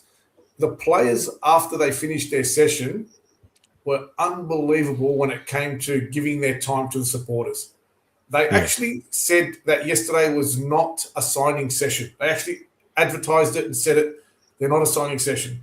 We were hopeful. Most of us took our paraphernalia and our Sharpies, but they told us that it wasn't a signing session. However, the players were, to be honest with you, the weather was really crazy. We had heat, we had some shade, then we had some big rain downpours, and then we had the heat again. So you can see we got absolutely cooked, but the players came over and they were interacting amazingly with everyone. Everyone who wanted a selfie, everyone who wanted a shout out, everyone who wanted something signed. And I stood back and I was watching the players, and they were just, you see it on the footage, guys like kick out, interacting with the youngsters, asking them questions. Some of them, the kids were too short to sign. They were lifting them onto the first row chair, signing them, and then lowering them back onto the ground. Like, it was just really good to see. Everybody was, introducing themselves, very polite. The players did an amazing job yesterday to give their time to the supporters, especially after a tough session for them. But in that training session, the main thing that they don't want to show us, they didn't do. Where they run their plays and put their teams out there, they didn't do that. Obviously, they like to do that stuff behind closed doors. So they kept a few things up their sleeves. And they would have done a few of those things potentially in Mudgee last week, where they had a bit of their own space as well. But yeah, very, very impressed with the players yesterday giving their time, when they really didn't have to and they weren't supposed to. But it was even Gus stopped for a few selfies as well, which was nice. Yeah, I saw Aki chased him down. That was good. Yes, Aki ran him down, mate. He stopped, got a selfie with him, and off he went. So he was pretty happy about that. Timmy's called me the TikToker, and he says, "What song am I going to dance to?"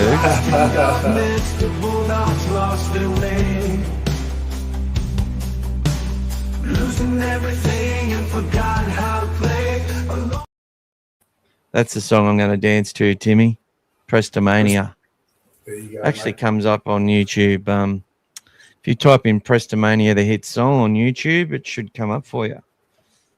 It's actually a song. So there you go.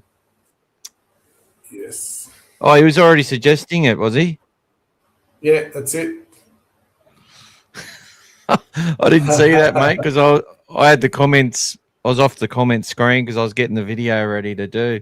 Oh, you're all right, mate. That's why I stuck it up there for you. There you go. I couldn't see it. On your Timmy. On your Timmy. Look, guys, there's probably some players that are we'll probably hear of a couple of players that may have left the club or are leaving the club. Just letting you know. Where it may have been reported otherwise. Doing some investigations as we speak. You get kids that are offered better deals and want to go. The club doesn't want them to leave and stuff like that. You get kids that get homesick. That happens all the time, especially from interstate visitors or some kids that were brought over from other countries even.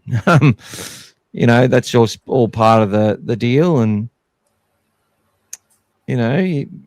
great talent sometimes doesn't always play well when it's got to deal with these things, which really affect mental health and all that sort of stuff. So, look, could be a couple of youngsters leaving the team. I'm not sure. I've heard a couple of things around the traps from many different sources.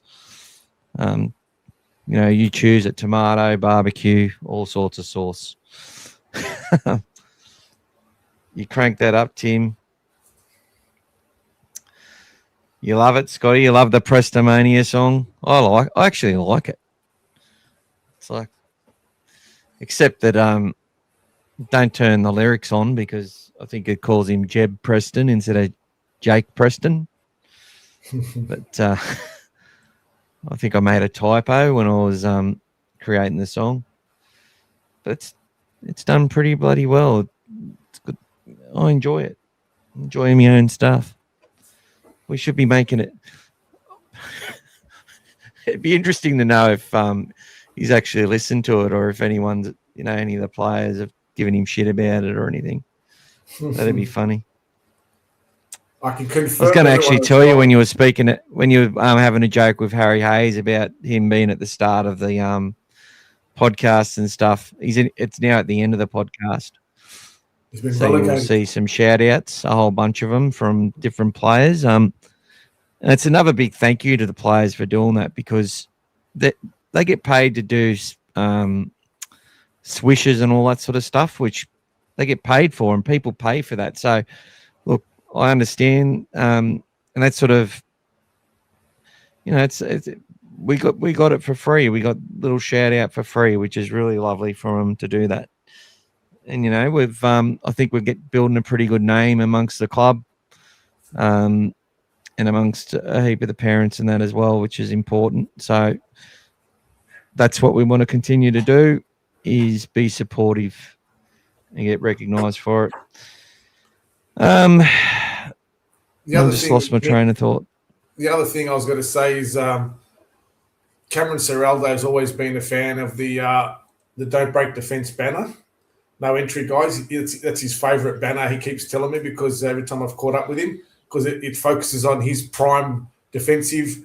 And Don't Break Defence is a comment that he actually said to me is what we use at the Bulldogs.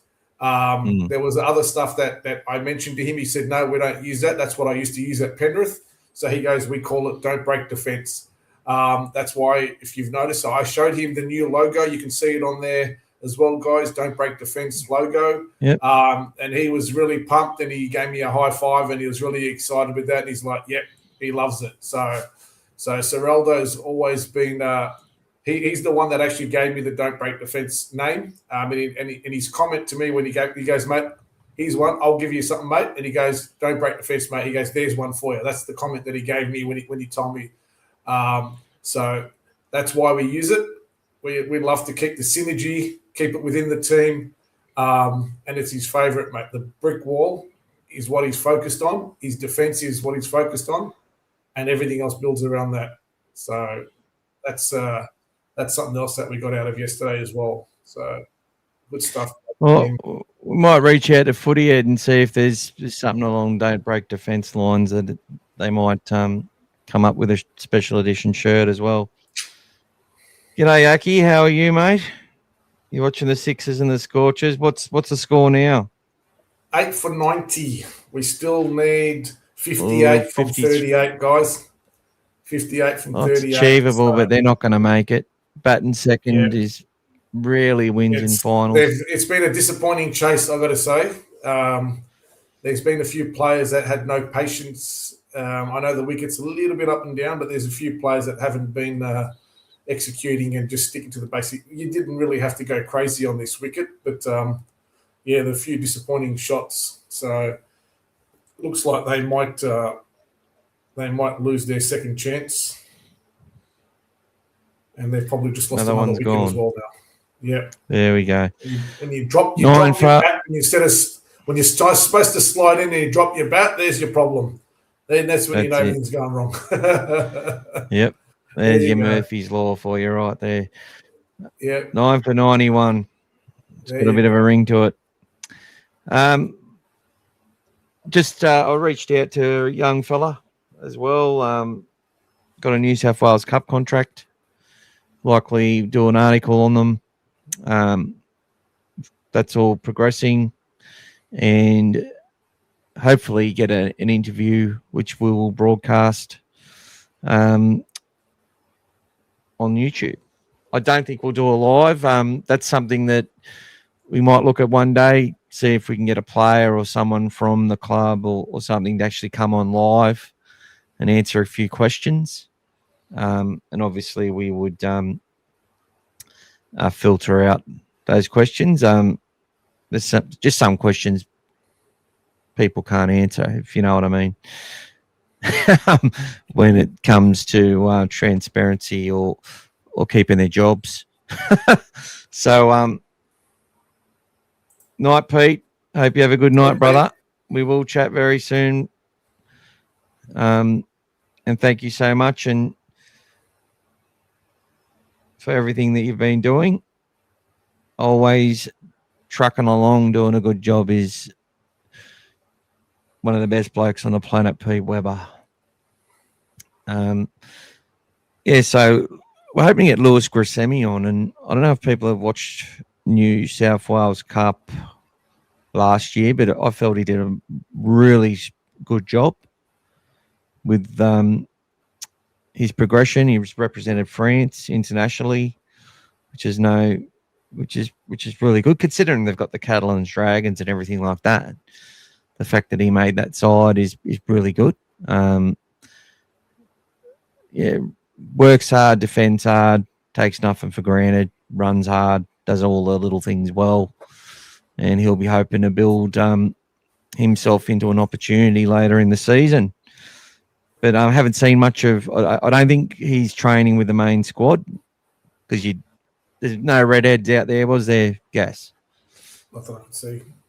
Not that you could see, yeah. So he'd be with the New South Wales Cup squad. I'm actually not sure, but he said he wants to get involved. So just waiting for him to answer a few interview questions, and we'll get that happening as well. And also another legend of the game is keen to get involved as well. Not a Bulldog, but definitely someone that is building their profile not only on social media, but he's also a player manager now as well, but far more articulate and less controversial than some of the other media player managers out there that we know of.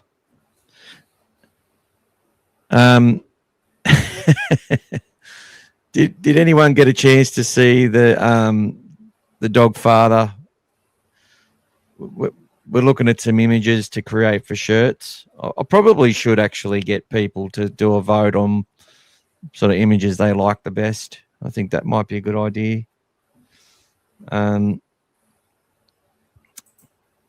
Because I love the one with Braithen Astor in his bed and the horse head from Buck sitting on the bed.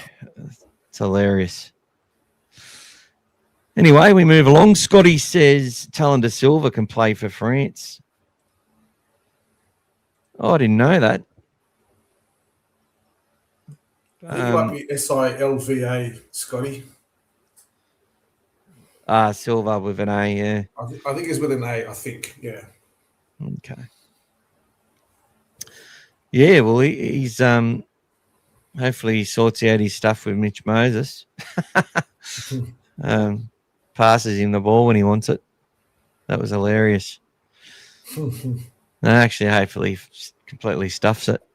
I've got no ties to Talon to Silver whatsoever, unless he pulls a Bulldogs jersey on. I'll be rooting for other players like Joash Papali and those types. Yes, 100%. I like the one you got, brother, the Viva Los Belmore shirt. Well, Timmy, if you want to buy one, you can go to footyhead.com.au. Actually, I think you said you are going to buy one if you don't win one in the comp. So I'll make sure you don't win, Timmy. Just so you can go buy one from Steve at footyhead.com.au. But good luck, Timmy. I hope you win the comp. But that's what we've got to do. If you've got friends or family, you can put in an entry under their name. I don't care. I really don't. We want to get followers for footyhead.com.au. We want to get followers for the Dogfather. And that's going to mean more people will end up buying shirts because Steve will get more exposure to it. And yeah, they look good, they feel good, and he's going to create a lot more types of shirts as time goes on. So let's support him early and get that business cranking. And really great to have Footy Head on board for this pre-season run into Las Vegas. And all out for 99. There you go. Friday night SCG, guys. Friday night SCG. Friday night at the SCG. They'll play the winner out of Melbourne Stars and the Hobart Hurricanes. And based on Brian's comment there, he's got the Hurricane colours. That could be a sign there as well. Who knows? Just seeing if there's anything else we need to talk about. I think we give them an early night, mate. We started off pretty late, mate. Yeah, we did. All right, guys. Thank you so much for persevering with us tonight with the technical difficulties early. We went late. Big thank you to you, Gas, for what you did yesterday. Much appreciated and loved it. And yeah, lots more to look forward to in the lead up to Vegas. More player profiles coming out, more focus on some of the youngsters as well. Bar TV, if you want to watch trials, the Harold Matts had a good win. SG Ball got their, got absolutely flogged. I think 10 tries to 2. But Gus said, a lot of the younger guys played. And we'll see. I think it's this week they're playing another trial against the Sharks, and we'll get a better picture there.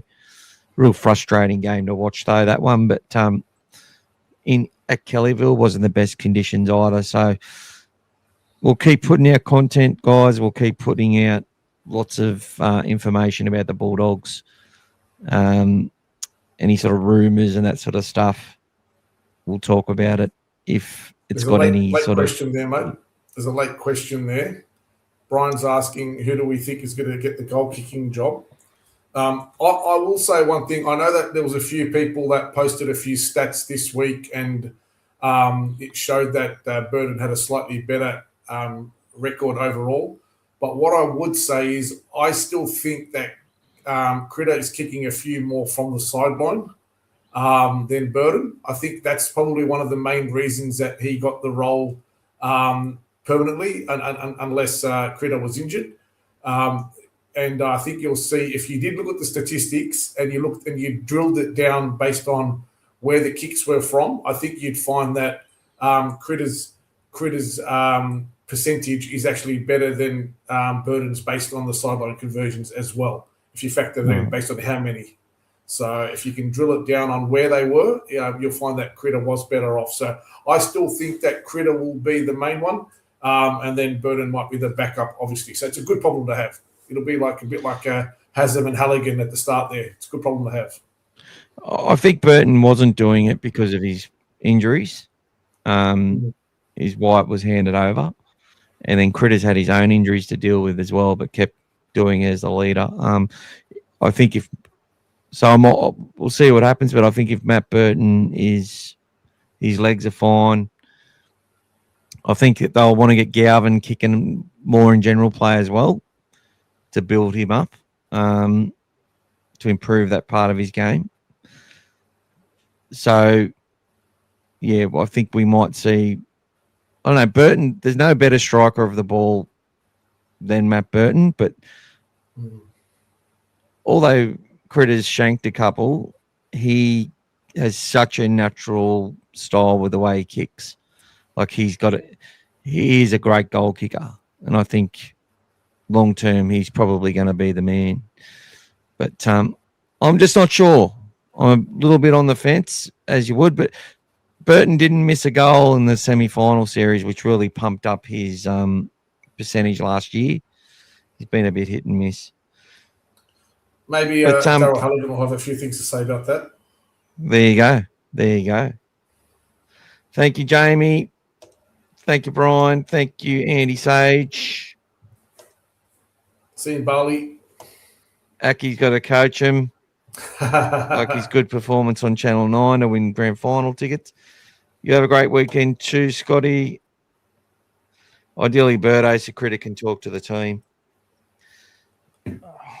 That's not a bad point as well, but I think there's a lot of people who are doing a lot of talking at this Bulldog side. Communication's huge. And you'll see that in the best sides. All the leaders have something to say when it needs to be said. It remains to be seen, guys, but it's a good problem to have anyway. So let's see what happens. Timmy says, just incredibly the goal back. Yeah. Well, the reason I said it is that Burton was the kicker, but he stopped because he had that knee injury, right? Critter took over. Critter still had injuries. Burton had an injured leg all season. And then he had to take over the kicking again because Critter got injured. But, yeah. I think if Birdo wants to do the goal kicking, I think Critter will let him do it. That's what I think. I think it's up to Matt Burton if he kicks or not. Just my thought.